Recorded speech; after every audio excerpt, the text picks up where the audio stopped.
Décider enfin de vivre sa best life. Et cette fois-ci, pour de vrai. En fait, quand j'étais en train de préparer ces modules, à chaque fois, je me disais, mais c'est quoi aujourd'hui la définition de best life? C'est quoi la best life? Et tout de suite, j'ai pensé à vacances, Dubaï, avoir des perruques on fleek, avoir un bon make-up, avoir ci, avoir ça. Et au final, en fait, est-ce que c'est vraiment ça, la best life? Dis-moi en commentaire, c'est quoi vivre ta best life pour toi? C'est quoi vivre la best life? Et il faut comprendre qu'aujourd'hui, vivre sa best life est forcément lié à l'argent. Parce qu'on est à l'époque d'Instagram, on est à l'époque des belles photos, des vidéos de fous malades, des vacances de malades et tout, alors que les gens, en fait, n'ont plus d'argent. Mais comme on doit montrer qu'on est heureux sans forcément l'être, comme on doit paraître sans forcément être, c'est ça que les gens nomment vivre sa best life. Alors que moi, je ne suis pas d'accord avec cette définition. Pour moi, vivre sa best life, c'est vivre en paix avec soi. Faire des choses qui ont un sens. Faire des choses qui nous élèvent, pas les choses qui nous écrasent. Vivre sans culpabilité. Vivre sans devoir s'excuser à chaque fois. Vivre selon ses principes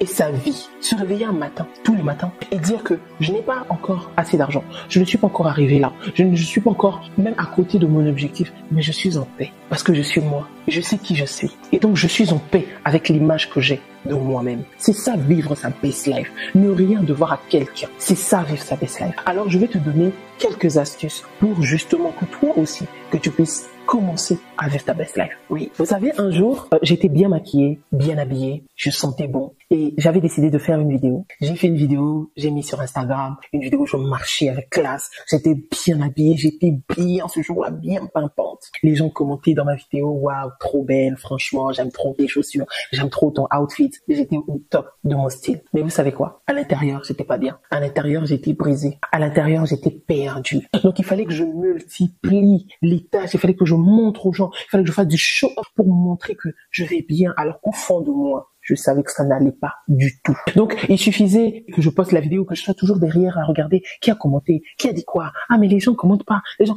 l'angoisse. Parce que je vivais pour les gens. Je savais qu'à l'intérieur de moi, il n'y avait plus rien. Je n'étais pas fière de moi. Mais je voulais l'approbation des gens parce que c'était la seule chose qui me restait. Donc, vous voyez que la vie de montrer Instagram, les réseaux sociaux, la best life et tout, c'est pas ça. La best life numérique, c'est pas ça la vraie réalité de beaucoup de personnes. Alors, je vais te donner quelques éléments pour t'aider à vivre enfin ta best life. Pour vivre sa best life, il faut 3 choses. Numéro 1, il faut être aligné. L'alignement. C'est-à-dire être aligné corps, âme et esprit. Savoir qui je suis, ce que je fais, est-ce que ce que je suis aujourd'hui, ce que je représente aujourd'hui est aligné vraiment à ma vraie nature, à ce que je recherche dans la vie. Pas pour les autres, mais pour moi. Je suis aligné. Quand je vais au travail, je suis aligné. Quand je prie, je suis aligné. Avec mes enfants, je suis aligné en fait. Il n'y a pas de contradiction dans mon cœur. Il n'y a pas de dispute dans mon cœur parce que j'ai dû dire ça alors que je devais dire. En fait, il n'y a pas de dispute dans ma tête. Je suis aligné. Corps, âme et esprit. Je suis d'accord avec mon image, avec l'image que je renvoie. Je suis d'accord avec la personne que je suis, en fait, que les gens voient. L'alignement, c'est le début de la best life que tu n'es pas encore prête à vivre. Deuxièmement, avoir de la clarté. Savoir ce que l'on veut dans la vie. Savoir ce que l'on veut ou avoir de la clarté, ça ne veut pas dire que les choses vont forcément aller bien ou les choses vont se dérouler mais impeccablement. Il n'y aura pas de quoi, qu'il n'y aura pas de surprise. C'est faux. C'est pas ça le but. Mais avoir de la clarté te permet à toi d'être sereine, d'avancer pas après pas en faisant confiance à qui tu es et à ton objectif. Il y a des femmes aujourd'hui, vous vivez sans but, vous vivez sans réel besoin dans la vie. C'est pour ça que vous êtes, un coup vous êtes là, un coup vous êtes là, un coup vous êtes là. Vous prenez les avis de tout le monde, vous les mélangez aux vôtres, ça fait un truc que vous n'aimez pas. Finalement, vous repartez à zéro. Pourquoi? Parce qu'il n'y a pas de clarté dans votre vie. Qu'est-ce que tu veux réellement pour ta vie? Dis-moi en commentaire, qu'est-ce que tu veux? Verbalise-le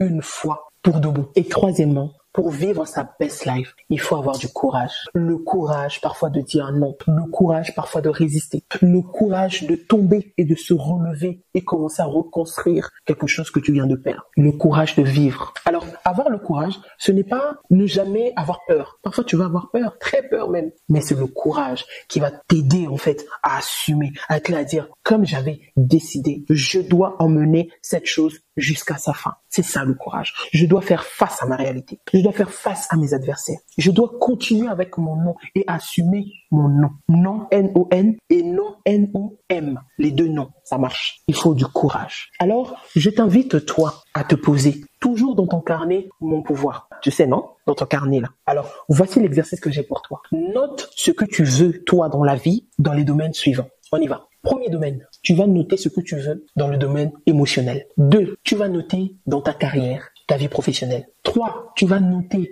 tout ce que tu veux dans tes relations, que ça soit amoureuse ou amicale, même familiale. Tu notes ce que tu veux. Please, ne viens pas me dire non mais je sais pas, arrête. On a dit le courage. On a le courage d'écrire. Si tu n'es même pas libre d'écrire dans ton propre carnet, ma chérie, tu n'es pas prête à vivre ta best life. C'est pas facile. Voilà, il faut assumer et avoir le courage, ok? 4e, quel genre de corps que tu aimerais avoir? Tu aimerais vivre dans quel genre de corps? Et pour finir, dans ton esprit, dans ton aspect spirituel. Et si ta best life ne ressemblait à aucune autre, est-ce que tu serais prêt à l'assumer? Et si ta best life devait chambouler l'ordre établi dans la famille, est-ce que tu serais prêt à assumer? Dis-moi en commentaire. Mais en tout cas, ce que tu dois retenir, c'est que tu peux porter du wax ou du Chanel, mais si tu ne décides pas que ta vie doit te ressembler, tu vivras toujours à côté de la plaque. Alors notre prochain module sera autour de savoir s'imposer avec douceur, avec tact, sans trop forcer les choses, savoir s'imposer naturellement. Est-ce que ça te plairait ce module? Écris-le moi et comme ça je verrai si vous êtes beaucoup quand même à me le demander, je le ferai. N'hésite pas,